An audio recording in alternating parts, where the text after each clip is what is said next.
welcome. I am the one and only MSJ, Max for short, and welcome to my YouTube channel. It is October 1st, 2023. October is finally here, and you know what that means? It is day one of the 31 Days of Fright horror movie project, year 12, and to start this year off with a good one and a bang, it is the original Texas Chainsaw Massacre, directed by Tobe Hooper.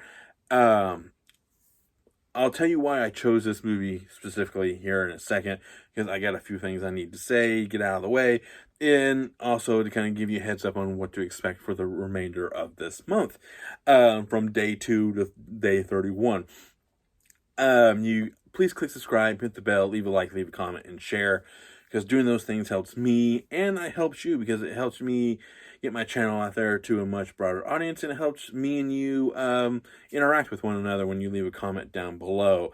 And there's some information that I need to tell you about the remainder of the month, like I just mentioned, is that I like to break my month down into themes. You got 4 full weeks of different themes. You got 4 different themes. Week 1 is going to be kind of everyday objects turned horror. Not all of them are deadly weapons, but some of them are, but it's just they're used in a cool way. And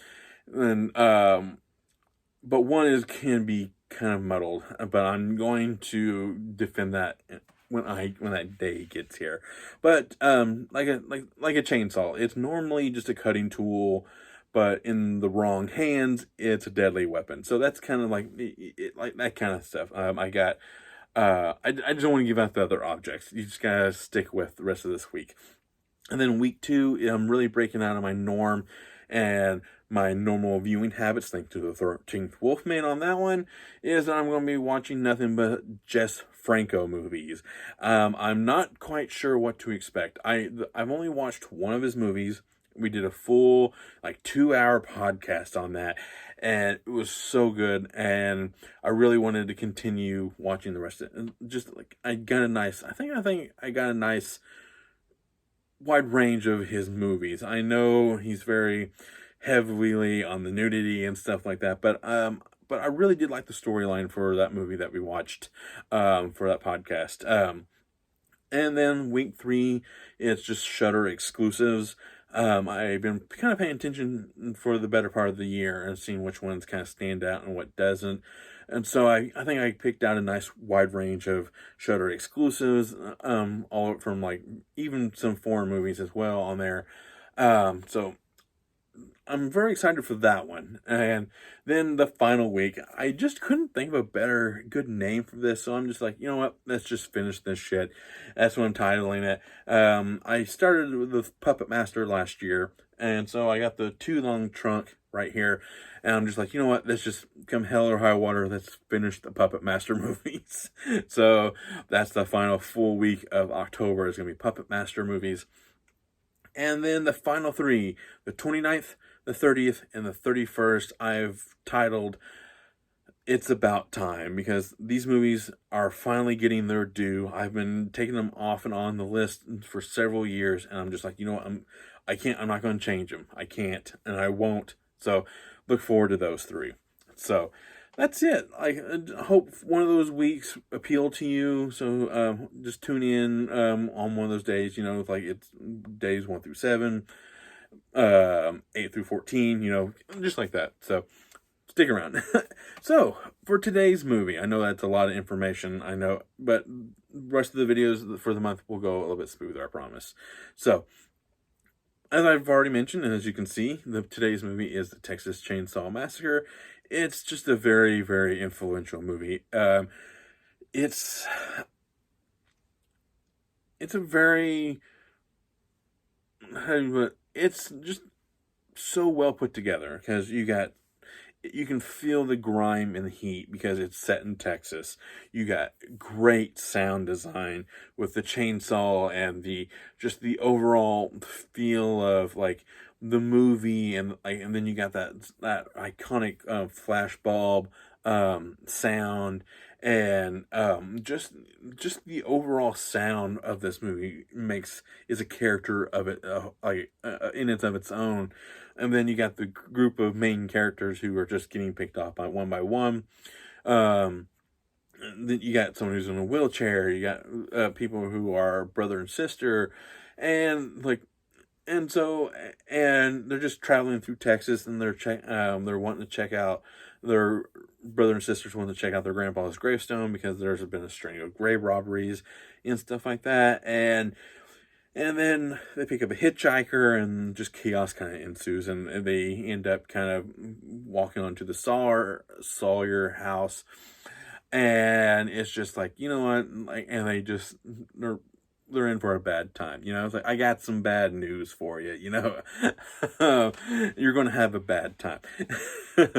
But it's more than that. Like for this time, if you watch it with today's eyes, yes, it's going to be very like different. But this movie truly does hold up, like, because like I've already mentioned, the sound design and the just the overall feel of the Texas heat and stuff, but like the editing, the acting, the set design, like when they go inside the house, like all the like the bones and stuff like that, and like it's just like so well done. And like when you get to that ending dinner scene, like that truly kind of makes your stomach kind of turn. It's like, it's just like, it's pretty rough, like what's on the table, and the makeup on grandpa and everything, and then like you got the iconic Leatherface, of its own. It's like, speaking of like, so of a shout out, like my wife had got me these two